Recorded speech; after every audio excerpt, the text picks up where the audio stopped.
Fala pessoal, vocês estão no canal Sávio Explica. O jogo de hoje é War. Sim, ele mesmo, War.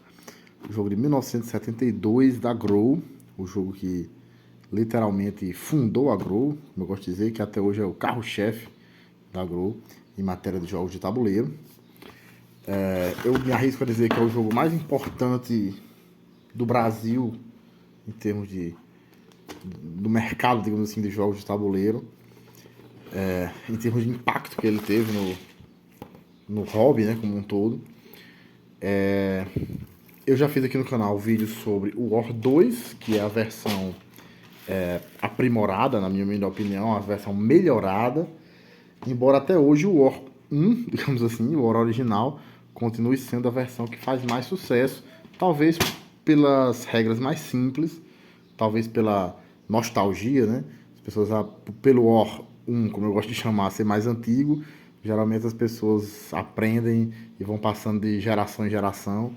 Um pai que ensina ao filho, ou um tio mais velho que ensina para os sobrinhos. Como eu disse, eu particularmente considero o War 2 melhor, já tem vídeo aqui no canal. É o vídeo de maior sucesso no canal, inclusive até hoje, mas o War original, o War 1, continua fazendo mais sucesso de público até os dias de hoje. Inclusive, ele é um jogo que costuma, a comunidade aí dos jogos modernos, dos board gamers, costuma torcer o nariz um pouco para o War e para o War 2 também. Porque na verdade o War ele tem praticamente todas as características que os chamados jogos modernos não têm. E vice-versa, né? Mas nós estamos aqui para mostrar que nem só de jogos modernos vive o hobby, vive o passatempo. Existe espaço também para os jogos clássicos. E ter um War é obrigatório na coleção de qualquer pessoa que pretenda aí adotar o passatempo dos jogos de tabuleiro. Então, como eu disse, o War é o jogo que basicamente fundou a Grow lá nos anos 70. E ele é uma versão de um jogo estrangeiro chamado Risk, embora ele não seja exatamente igual ao Risk, certo? Existem diferenças significativas. Como é que se joga? A começar pela preparação. Nós temos, o War é um jogo que dá para jogar de 3 a 6 jogadores. Cada jogador, por comum acordo por sorteio, vai escolher a sua cor, recebendo aqui a sua caixinha com as peças do War. Vamos simular aqui uma partida, por exemplo, entre 4 jogadores, deixando de fora as cores branca e preta. A primeira coisa que você deve fazer na preparação é sortear os objetivos. Os jogadores vão pegar estas cartas aqui, que são as cartas de objetivos, são 14 ao todo. Caso você esteja jogando com menos do que 6 jogadores, você vai remover os objetivos que mandam destruir os exércitos das cores que não estão sendo utilizadas. Como vocês verão, existem alguns objetivos que mandam destruir o exército de uma determinada cor. Se nem todas as cores estiverem em jogo, você procura no baralho e remove as cartas referentes a esses exércitos que não estão em jogo, que mandam destruir esses exércitos que não estão em jogo. Então, os jogadores vão sortear aleatoriamente um objetivo, cada um recebe a sua carta de objetivo, mantém em segredo dos demais jogadores durante o jogo inteiro. As cartas de objetivo que não forem utilizadas podem voltar para a caixa do jogo, você não vai precisar delas. Em seguida, cada jogador vai lançar um dado, e aquele que tirar o dado de maior valor vai ser o carteador. Isso mesmo, não vai ser o jogador inicial necessariamente, mas sim o carteador. O carteador vai pegar o baralho de cartas, é um outro baralho de cartas que mostra cartas de territórios. Existem duas cartas coringa, e todas as demais cartas mostram os territórios do mapa. Temos um mapa mundo aqui dividido em uma série de territórios. Alguns territórios correspondem a países de verdade, outros territórios correspondem a mais de um país somado, e alguns, ao contrário, correspondem a um pedaço de um país da vida real, né? Então não existe esse compromisso necessariamente de que os territórios correspondam aos países da vida real. Então o jogador que foi designado como carteador vai pegar essas duas cartas coringas, que mostram apenas esses 3 símbolos de círculo, quadrado e triângulo, vai deixá-las de fora momentaneamente, vai pegar as demais cartas que representam justamente os territórios e vai distribuí-las para os jogadores em sentido horário, começando pelo seu vizinho da esquerda. Nós estamos simulando aqui uma partida entre 4 jogadores, vamos simular aqui. Ele distribui uma para o seu vizinho da esquerda, um para o próximo, depois para si mesmo, e assim por diante. Ele faria essa distribuição de cartas. Então eu fiz um corte aqui no vídeo para economizar tempo, mas na distribuição de cartas, seguindo aqui o sentido horário, sempre, lembre-se, começando pelo jogador à esquerda do carteador e seguindo o sentido horário, o jogador que recebeu a última carta foi esse aqui de frente ao carteador. Então, o primeiro jogador, o jogador inicial, vai ser o jogador seguinte a ele, certo? O jogador que receberia a próxima carta, caso ainda houvesse alguma carta a distribuir. Esse jogador inicial é o jogador à esquerda daquele que recebeu a última carta no momento dessa divisão inicial. Então, cada jogador vai pegando as cartas que recebeu, colocar uma tropa em cada um dos territórios que corresponde às cartas que ele recebeu.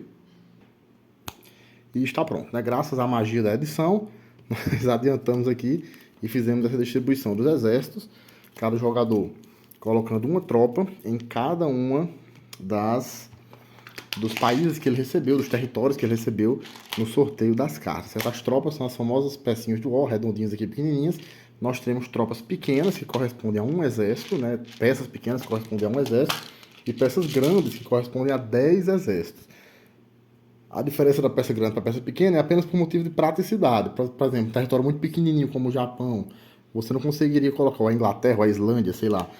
É muito pouco prático você colocar uma quantidade muito grande de tropas lá. Então você troca a qualquer momento 10 peças pequenas por uma grande, e uma peça grande posicionada no território considera como se fosse 10 pequenas para todos os efeitos. É uma substituição por mera questão de praticidade, certo? Então, alguém pode já levantar a mão e perguntar que com a divisão das cartas feita daquele jeito, distribuindo assim, não vai dar uma quantidade igual de territórios para cada jogador, dependendo da quantidade de jogadores. E realmente não dá mesmo. No entanto, pela forma como a distribuição é feita, os jogadores que vão ficar com territórios a mais vão ser sempre os últimos que receberam cartas. E o primeiro jogador, o jogador inicial, né, a ordem de jogo começa a partir do jogador seguinte a ele, do jogador seguinte ao último que recebeu uma carta. De maneira que isso é uma forma de compensar. Os jogadores que eventualmente ficarem com territórios a mais vão ser sempre os últimos a jogar. É uma forma de dar uma equilibrada nesse problema. Então todos os jogadores devolvem para o carteador as cartas que eles utilizaram para distribuir os seus territórios, sortear os seus territórios. As duas cartas coringas são reunidas ao baralho, e aí o carteador vai embaralhar tudo muito bem, deixar um monte de cartas por perto, ao alcance dos jogadores, e a gente está pronto para efetivamente começar. O jogo acontece em turnos, né? Cada jogador na sua vez realiza a sua jogada e passa a vez para o seu vizinho da esquerda. E cada jogador na sua vez vai realizar 4 etapas, certo? As 4 etapas de cada jogador são realizadas em sequência, ou seja, um jogador realiza todas as 4 etapas antes de passar para o seu vizinho, que realiza todas as 4 etapas, passa para o seu vizinho e assim por diante. Com exceção da primeira rodada. Na primeira rodada, apenas nela, existe uma quebra, onde você vai ter, primeiro, apenas a primeira etapa acontecendo, que é a etapa de recebimento e colocação das tropas. Então, na primeira rodada, apenas na primeira, você vai ter todo mundo fazendo a colocação das tropas e, em seguida, todo mundo realizando o restante da sua rodada normalmente. Da segunda rodada em diante, não, da segunda rodada em diante, todo mundo vai realizar todas as 4 etapas em sequência antes de passar a vez para o seu vizinho da esquerda. Então, vamos falar de cada uma dessas etapas, começando pela fase de recebimento e colocação das tropas. Nessa fase, o jogador vai posicionar novas tropas no mapa conforme as seguintes regras. Ele vai somar todos os territórios que ele possui, ou seja, todos os territórios que possuam um exército seu, uma tropazinha sua, somar e dividir por 2 e arredondar o resultado para baixo, se for o caso, né? Eventualmente arredondar para baixo. O resultado dessa divisão vai dar a quantidade de tropas que ele vai ter para distribuir. Ele pode distribuir essas tropas nos territórios que ele quiser, desde que lhe pertençam, certo? Sempre que eu disser um território que pertence ao jogador, vocês entendem o que eu estou querendo dizer, né? Um território que tenha tropas dele, que tenha exércitozinhos dele. Então, no nosso exemplo aqui, digamos, o jogador amarelo tem 1, 2, 3, 4, 5, 6, 7, 8, 9, 10 territórios. Então, 10 dividido por 2, 5. Ele teria 5 tropas para colocar nos territórios que ele quiser, desde que sejam territórios seus, evidentemente. Essa é a primeira forma, digamos assim, de receber tropas, que é somando o total de territórios que você tem e dividindo por 2. Além disso, você pode receber tropas extras caso possua a totalidade dos territórios de um continente, conforme indicado nessas tabelas aqui. Existem 2 lugares de tabuleiro, essas tabelas, que mostram quantas tropas extras você recebe se tiver todos os territórios de um determinado continente. Vejam aqui, por exemplo, na América do Norte, 5 exércitos, na Europa também 5, na Ásia 7, na América do Sul 2 e assim por diante. Esses exércitos extras que você recebe, se eventualmente tiver todos os territórios de um determinado continente, você precisa necessariamente colocar naquele continente em questão. E por último, a terceira forma de receber tropas é por meio de cartas, certo? Os jogadores ao longo, na primeiríssima rodada, ninguém vai ter cartas, né? Aquelas mesmíssimas cartas que foram usadas para sortear os territórios no começo da jogada. No começo do jogo ninguém vai tê-las, né? Mas você vai adquirindo-as ao longo da partida, de uma forma que vocês já vão entender. E uma vez tendo-as adquirido, você pode usá-las para obter tropas extras nessa fase inicial de colocação de tropas. Como é que funciona isso? Veja que cada carta tem um símbolozinho aqui, de um círculo, de um quadrado, algumas delas também de um triângulo. Círculo, quadrado e triângulo são os 3 símbolos existentes. Então, o jogador, ao longo da partida, vai acumulando essas cartas. De que forma você adquire as cartas, vocês vão saber daqui a pouco.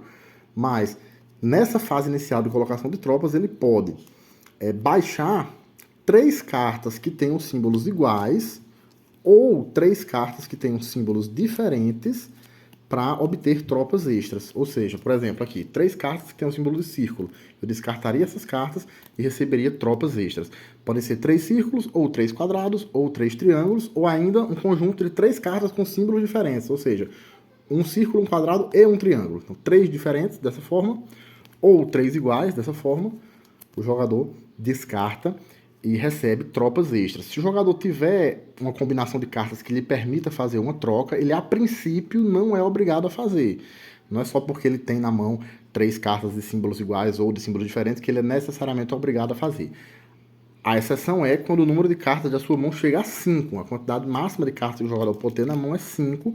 E se ele tiver 5 cartas na mão, necessariamente, assim, por uma imposição da matemática, necessariamente ele vai ter 3 cartas com símbolos iguais ou 3 cartas com símbolos diferentes, e aí nesse caso sim, ele é obrigado a fazer uma troca. Se no começo da sua rodada você tiver 5 cartas na mão, você é obrigado a fazer uma troca. E quantas tropas você ganha para colocar no mapa em virtude dessas trocas que você faz com as cartas? Só lembrando mais uma vez, de que modo você adquire essas cartas eu vou explicar daqui a pouco. Mas nós estamos explicando agora ainda a fase 1, que é a fase de recebimento de tropas, que é a fase onde você eventualmente gasta as cartas, utiliza as cartas. Então aqui no tabuleiro nós também temos uma tabela que mostra a tabela de trocas. Veja bem, a primeira vez no jogo, a primeira vez na partida que algum jogador utilizar cartas para fazer uma troca como essa, para receber tropas extras, exércitos extras, ele vai receber 4 exércitos. Na segunda, 6, na terceira, 8, na quarta, 10, tudo conforme mostra aqui essa tabela. Na quinta, 12, 15, 20, e em seguida, da oitava em diante, vai sempre aumentando 5, 25, 30, 35, 40. E veja bem que isso não é a troca de cada jogador individual, é a troca no jogo inteiro. Então os jogadores têm que manter aí a conta, lápis e papel, ou manter a memória afiada para não perder as contas de quantas tropas já foram, de quantas trocas, desculpem, trocas de cartas para obter exércitos extras já foram feitas ao longo da partida por qualquer jogador. A primeira troca de todas, a primeira troca da partida, vai dar para o jogador que está efetuando a troca 4 exércitos extras, a segunda 6, a terceira 8, tudo conforme essa tabela que nós acabamos de mostrar. Tem uma cópia da tabela em versão menor lá em cima também do tabuleiro.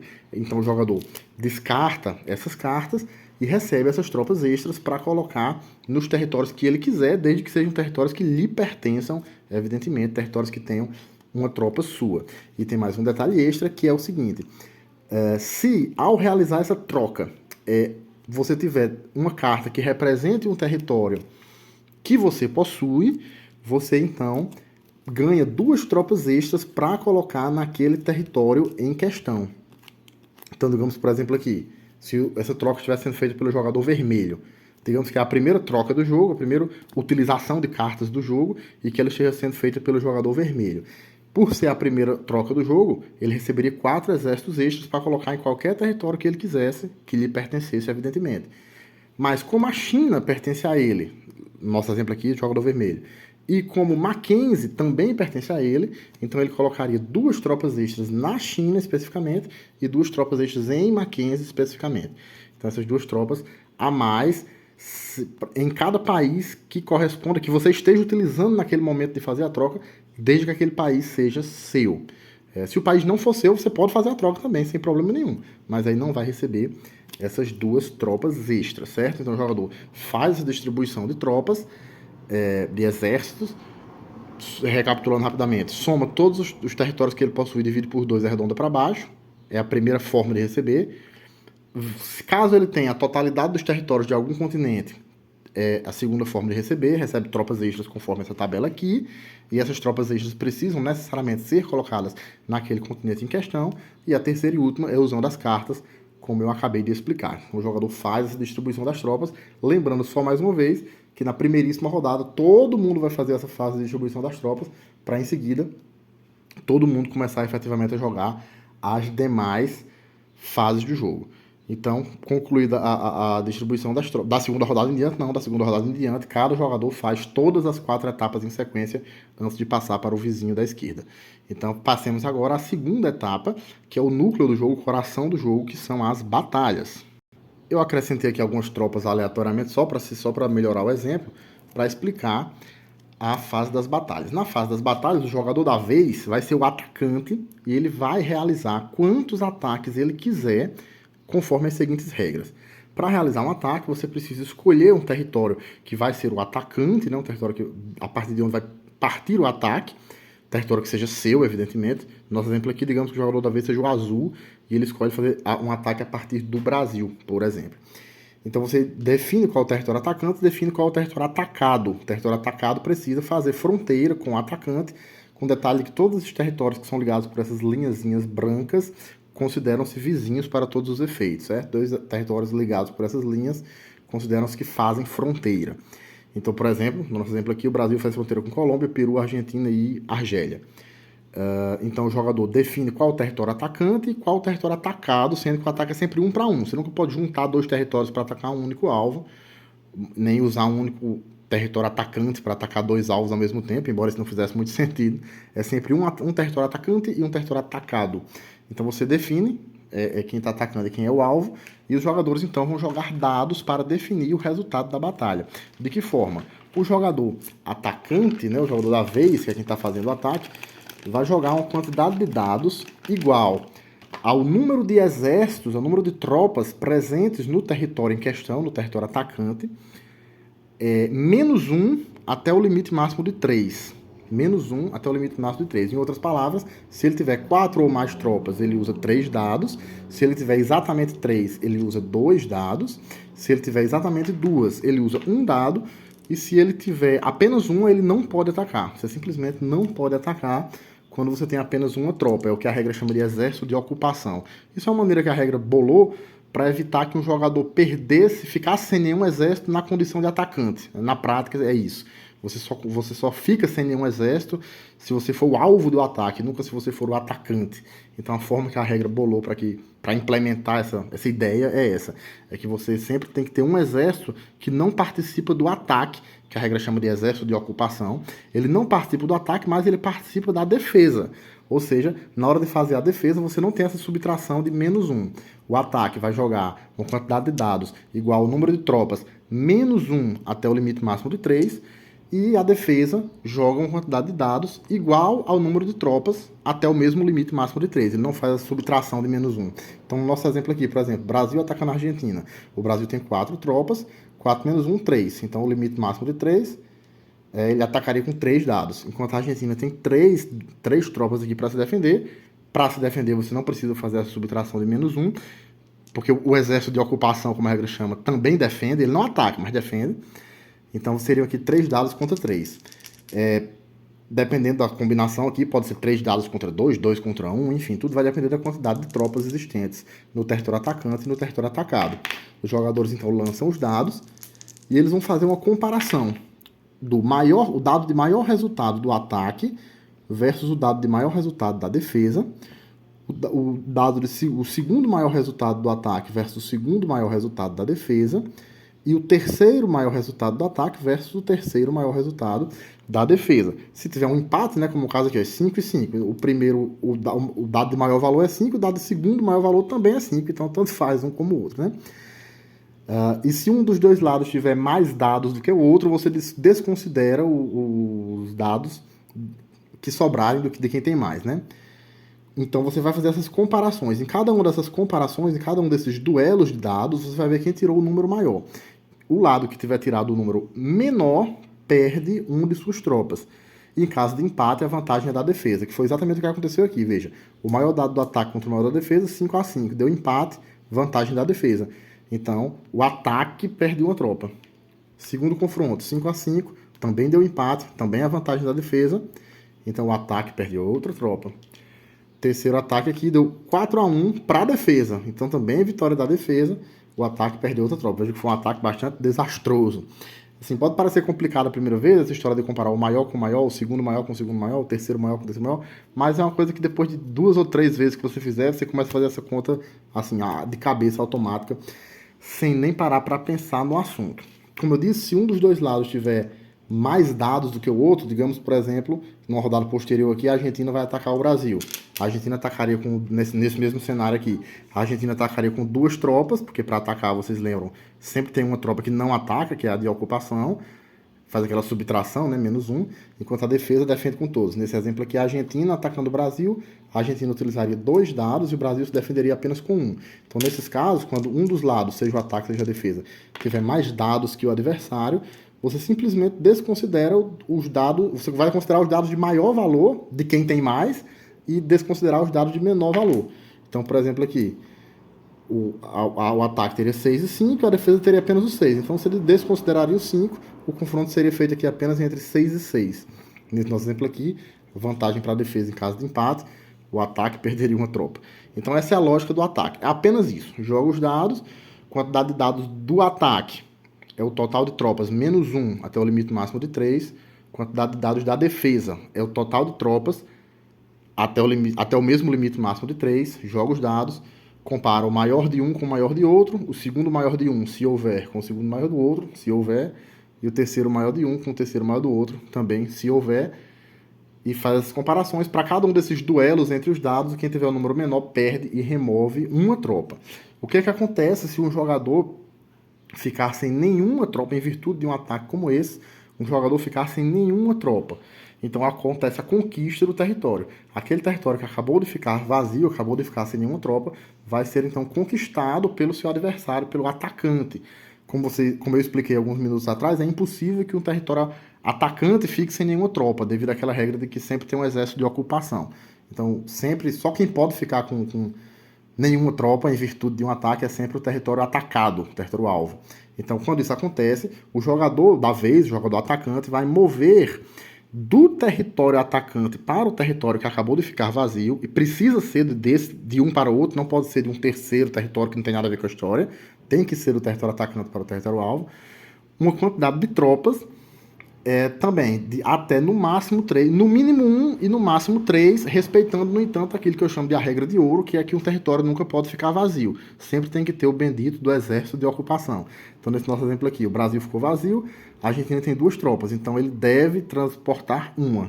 Então, no mínimo 1 e no máximo 3, respeitando, no entanto, a regra de que o território de origem nunca pode ficar vazio. Então, é mais ou menos aquela mesma regra dos dados, né? Se o território que acabou de efetuar a conquista, que vai mover as tropas, tiver 4 tropas ou mais, você pode transportar até 3. Se tiver exatamente 3, você pode transportar até 2. Se tiver exatamente 2, você deve transportar 1. O que acontece se, em virtude de um ataque como esse, um determinado jogador ficar sem nenhuma tropa no mapa? Sua presença no mapa for varrida. Então esse jogador está eliminado da partida. Ele vai sair e vai ficar só olhando os outros jogarem. Se o jogador que efetuou essa eliminação, isso é, o jogador que fez ali o último ataque, que varreu do mapa a presença daquele adversário, tiver como objetivo, lembra das cartas de objetivo que foram sorteadas lá no começo? Então, se o jogador que efetuou esse último ataque, que eliminou um jogador, tiver como objetivo justamente eliminar aquele jogador, ele ganha a partida. Simples assim. Caso contrário, caso ele não tenha esse objetivo, ele tem um benefício também, tem um bônus também, que é ficar com as cartas do adversário. Ele imediatamente recebe as cartas do adversário que acabou de ser eliminado. Com detalhe de que existe aquele limite máximo de 5 cartas na mão. Então, se ao receber as cartas do adversário, ele ultrapassaria esse limite de 5 cartas na mão, então ele faz um sorteio aleatório, assim, com as cartas viradas para baixo, sem ver, e descarta algumas cartas, juntando as que está recebendo do adversário com as que ele já tinha, para respeitar esse limite máximo de 5 cartas na mão. Então, basicamente, essa é a estrutura de um ataque. Durante a fase de ataque, né, que é a segunda fase da rodada do jogador, ele vai realizar quantos ataques ele quiser ou puder a partir do mesmo território ou de territórios diferentes, contra o mesmo alvo ou contra alvos diferentes, desde que respeite essas regras que eu expliquei até agora. Quando ele disser que chega, quando ele achar que está satisfeito ali com os ataques que ele fez, ele então irá passar para a terceira etapa da sua rodada, que é a etapa de movimentação. Na etapa de movimentação, ele vai mover quantas tropas ele quiser entre territórios que lhe pertençam, evidentemente. Você não pode mover uma tropa para um território dos outros. Mover entre territórios que lhe pertencem. Vou colocar aqui algumas tropas só para exemplificar. Desde que seja respeitada, primeiro, aquela regra que eu apelidei de regra de ouro, que é que um território nunca pode ficar vazio. E segundo, uma outra regra, que é de que você nunca pode mover a mesma tropa por mais de uma vez na mesma rodada. Como eu gosto de dizer, você não pode atravessar duas fronteiras na mesma rodada. Então, por exemplo, se eu tivesse tropas aqui nessa situação e movesse aqui, sei lá, vamos melhorar o exemplo, considerar que o jogador vermelho também tivesse tropas na Venezuela.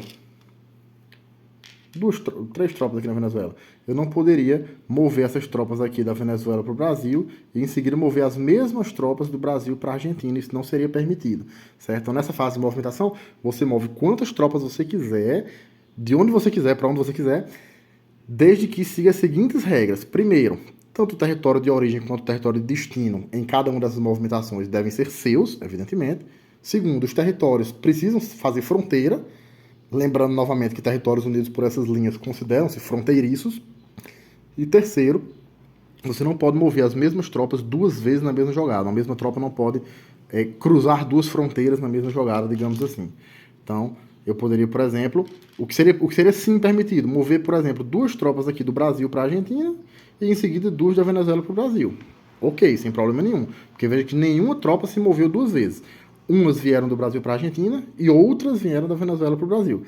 Mas eu não posso mover a mesma tropa duas vezes, através de duas fronteiras, como eu digo, na mesma rodada. Então, nessa terceira etapa, que é a etapa das movimentações, o jogador vai fazer quantas movimentações ele quiser, respeitando essas regras que eu acabei de explicar. E quando ele se der por satisfeito, a gente vai para a quarta e última fase, que é simplesmente o recebimento de cartas. Como é que funciona? Se o jogador, lá na fase 2, lá na fase de ataques, tiver conquistado pelo menos um território, ele recebe, no final do seu turno, na sua fase 4, uma carta do baralho. Ele puxa do baralho aqui a primeira carta do topo do monte, uma carta para a sua mão. Não importa a quantidade de territórios que ele conquistou ao longo da jogada. Só não pode ser zero. Se ele conquistou no mínimo um território, ele recebe uma carta. Então você vê que o uso das cartas é um pouco demorado, né? Se você, na melhor das hipóteses, recebe uma carta por rodada, você vai demorar no mínimo 3 rodadas para poder começar a fazer aquelas trocas que lhe dão tropas extras, não é mesmo? Então a quarta fase é apenas isso, apenas receber uma carta caso você tenha conquistado pelo menos um território ao longo do jogo. E o jogador conclui isso, pega a sua carta, ou não, caso não tenha direito, passa a vez para o seu vizinho da esquerda, que vai fazer o mesmo passo a passo. Primeira etapa, só recapitulando e já se encaminhando para o final do vídeo.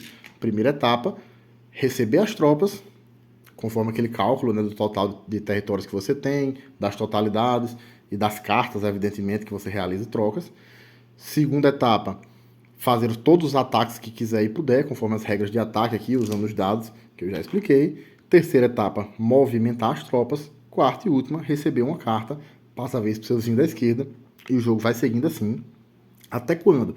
Até que o jogador consiga cumprir o seu objetivo. Aquele objetivo que você recebeu no começo da partida e manteve em segredo durante o jogo inteiro. Quando você finalmente conseguir cumpri-lo, você mostra aos adversários, provando que cumpriu, e ganha o jogo. A grande maioria dos objetivos diz respeito a conquistar determinados territórios ou determinados continentes. Por exemplo, conquistar 24 territórios à sua escolha, conquistar a Europa, a América do Sul e mais um continente à sua escolha, conquistar a América do Norte e a África. E existem ainda aqueles que mandam você derrotar um determinado exército. Se o seu objetivo for derrotar um determinado exército e outro jogador derrotar aquele exército que você deveria derrotar, o seu objetivo automaticamente passa a ser conquistar 24 territórios quaisquer. Só mais alguns detalhes que eu acho que eu esqueci de explicar pelo caminho, acho que é apenas um, na verdade, que é o seguinte, que se o jogador vai colocar na fase 1, quando você vai fazer o posicionamento das tropas, você tiver menos do que 6 territórios, mesmo assim, você tem que colocar no mínimo 3 tropas, certo? No mínimo 3 tropas você deve colocar na fase 1, na fase de colocação de tropas, por menos territórios que você possua. Basicamente é isso, os jogadores vão jogando assim em sequência, fazendo as suas trocas de cartas, recebendo exércitos extras, fazendo seus ataques, rolando os dados, até que algum deles consiga cumprir o seu objetivo, e quem conseguir é o grande vencedor. Então é isso. Eu vou deixar aqui um recado que eu estou copiando descaradamente do canal 3Dus, por sinal eu sou fã deles. O mesmo apelo que eu vi eles fazendo lá, eles realizaram recentemente uma série de vídeos sobre esses jogos clássicos, como War, Banco Imobiliário. Caso você tenha chegado até este vídeo porque você se interessa por War, Banco Imobiliário, Detetive e outros jogos clássicos como esse, saiba que nós temos uma playlist aqui no canal só com esses jogos clássicos. Inclusive, alguns dos vídeos de maior audiência do canal são sobre eles, mas veja também os outros vídeos do nosso canal e descubra que existe um mundo muito maior de jogos de tabuleiro hoje em dia, com os chamados jogos de tabuleiro modernos, que o mundo dos jogos de tabuleiro hoje em dia é um hobby, é um passatempo, que existe uma grande variedade de títulos, uma grande variedade de mecânicas, jogos para todos os gostos. Então, esses jogos clássicos às vezes podem servir de isca para atrair o público aqui para o canal e, consequentemente, deem uma olhada aí nas nossas outras playlists, nos nossos outros vídeos, conheçam esse mundo maravilhoso que é os jogos de tabuleiro, que vai muito além do War e dos outros jogos clássicos. Embora eu os defenda, embora eu acho que toda boa coleção de jogos de tabuleiro merece também ter espaço para os jogos clássicos, mas se você não conhece ainda os jogos modernos, conheça-os. O nosso canal está aqui para isso, certo? Então é isso. Esse foi o nosso jogo da semana. Joguem War. Se gostou do vídeo, deixe seu curtir e seu comentário, se inscreva no canal, ative as notificações e até o próximo jogo.